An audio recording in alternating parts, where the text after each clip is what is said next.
George from the band Harry and the Potters. You know, sometimes people ask me about the early days of the Harry Potter Alliance, because we were there at the start. Oh, like 5.5 years ago. Summer 2005. We had a Harry and the Potter show at an elementary school in Cambridge, Massachusetts. And this crazy looking guy came in, all sweaty and weird and sticky. And he started talking real fast. And he said, "I have an idea."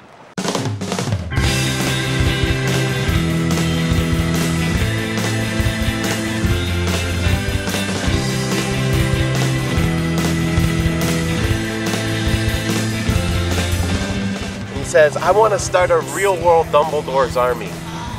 And I want you to help me." And I said, crazy guy. This sounds like a good idea. That guy was Andrew Slack. Like, I was working at a cubicle at one point in a day job, and my entire cubicle had nothing but Harry Potter pictures of Time magazine cutouts of kids wearing Harry Potter outfits and quotes from J.K. Rowling and pictures of Harry Potter. I wanted to start something new while I was doing this comedy stuff.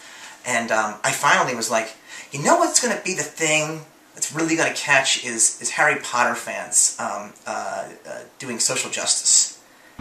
We put together a little show. Harry and the Potters played, and we had Andrew's improv comedy troupe. The Late Night Players did a bunch of Harry Potter themed comedy. And that night we raised $300 for Amnesty International. But I think we all felt more gratified by the idea that we were building something a lot bigger. There was so much enthusiasm and passion. That was the beginning of the Harry Potter Alliance. After that first event, you know, we just kind of Andrew and I kept talking about it, and, you know, how are we going to bring this to people? How are we going to move it beyond this one basement in Somerville and take it to the world? We had no idea what we were doing. I mean, there was no idea. Kind of scraping together money here and there with, you know, raising money through benefit shows or the EP Club, and Andrew was kind of like living month to month. I first found out about the HPA a couple years ago on an episode of Pottercast. I originally heard about it on MuggleCast. MuggleCast? Pottercast. The live stream shows. What Would Dumbledore Do campaign. MySpace. The Remus Lupin's MySpace page. Wow, MySpace. That was a long time ago. Finally, somebody explained to me that MySpace is something where you can actually write something and send it out to people in a bulletin. I said, oh, well, I'll just write an action alert. I put down a couple of things that people could do, and then I signed it, "The Weapon We Have Is Love," and I put it out on the MySpace. And it was bringing in hundreds, if not thousands, of friend requests that day. 1 year later, October 2006, we launched Harry Potter and the Dark Lord Voldemort.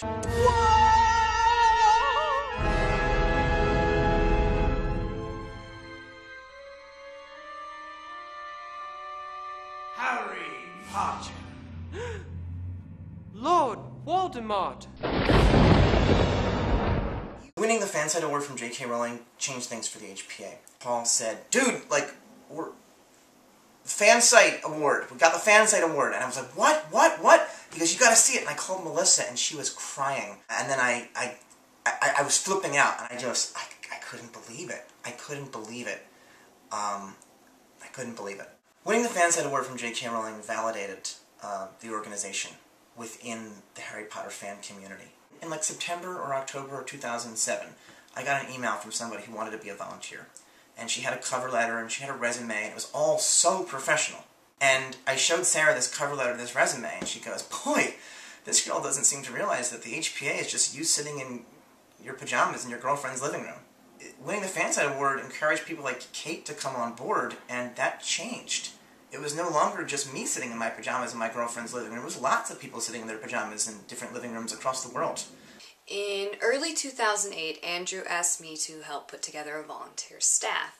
At the same time, Karen Bernstein joined our staff, and she was going to put together the chapters program. And within a few months, we had about 20 chapters in schools and communities around the world, and they were sending us pictures of things they'd done, like their Wizard Rock the Vote voting registration booths and Stand Fast fundraisers.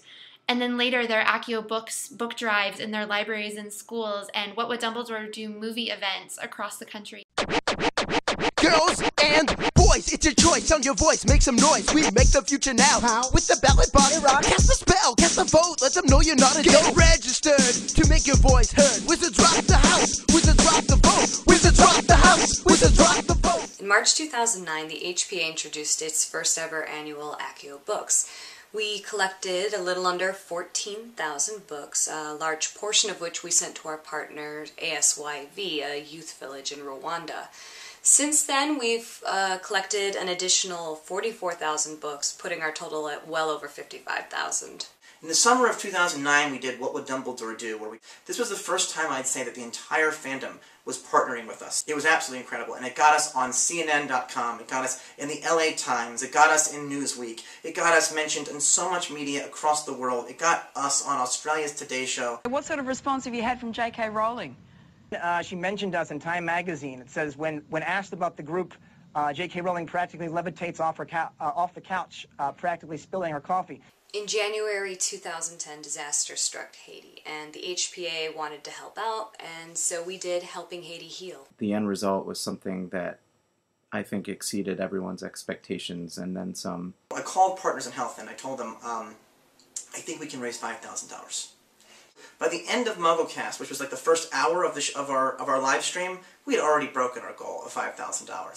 We definitely knew that the event had the potential to raise a lot of money, but I don't think we were expecting over $100,000. The impact that Helping Haiti Heal had on the situation in Haiti is something that I think we're all very proud of.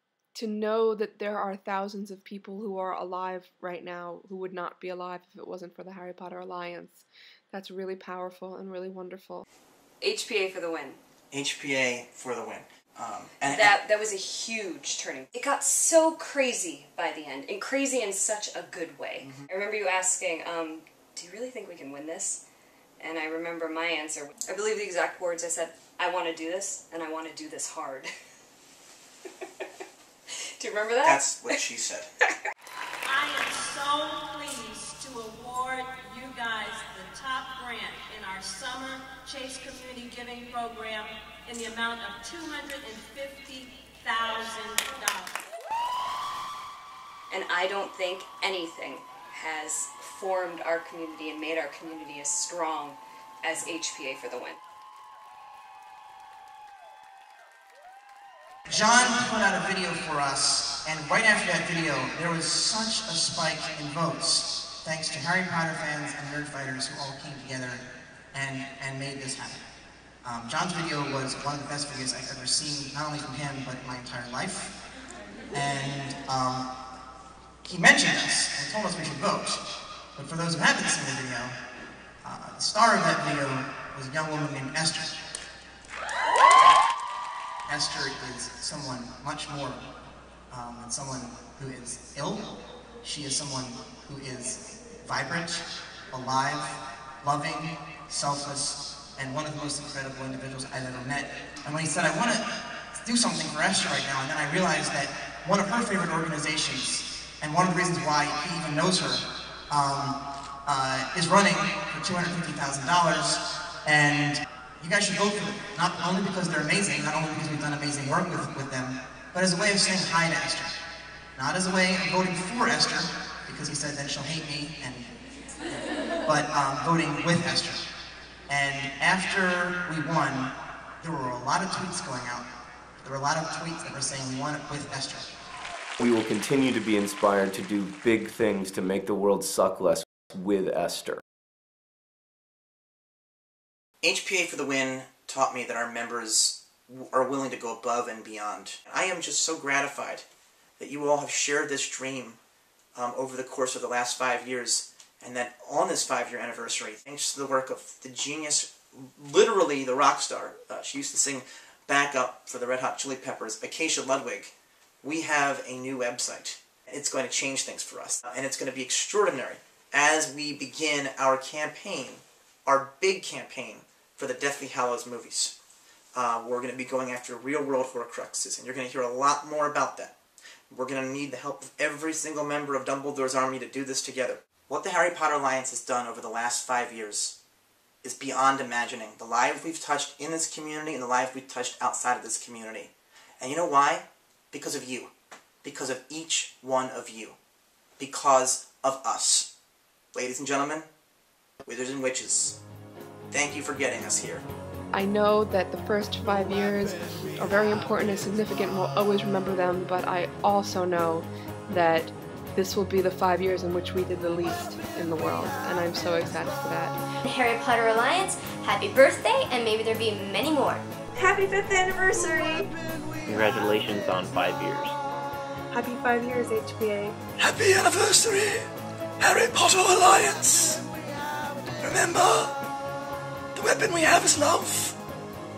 And there's plenty of food in here if you're interested. Happy anniversary, Harry Potter Alliance. Happy 5th birthday, HPA. High five? But 5 years, oh my gosh, congratulations. I can't wait for the next 5 years. Happy birthday, guys. Andrew, congratulations. Harry Potter Alliance, you have changed my life for the better. And the weapon we have is love.